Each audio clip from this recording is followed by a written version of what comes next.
softness. The softness brush does some pretty important stuff when you're talking about really sloped terrain. So you see this terrain right here?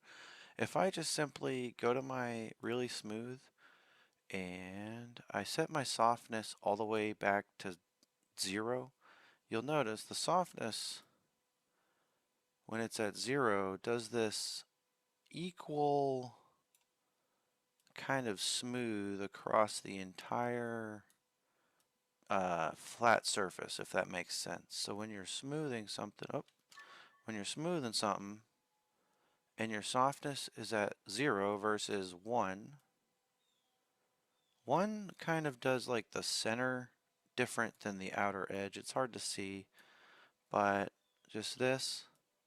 See how the center is a little bit more impacted versus if I did 0?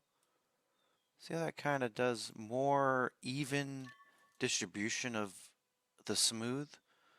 So if I take that theory and I apply it, see this little edge? This is basically a flatten brush action. So if I take my softness and I try to make this edge smooth using the 0 softness essentially, normally I would want to go like this. But now that's not going to work because now my slope is all jacked up. So what I need to do, Control Z that, what I really need to do is get my softness all the way max. Now what I'm going to be able to do is hit this, and let me do it again here. Let me make it smaller. Now I can kind of see that the edge of the soft brush doesn't affect the edge as much. So it doesn't affect the smooth action as much. So now if I go back to smoothness 0 and continue, now I might be getting a little bit more of what I want. Oh, that's a little too much to the side.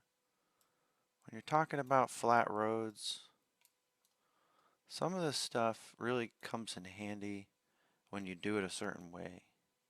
It's kind of like sculpting. If you don't use the sculpt tools correctly, you might not be able to get the best results that you want. So just thought that was kind of cool with the softness, how it kind of affects things on slopes versus the center or versus the edge of the brush.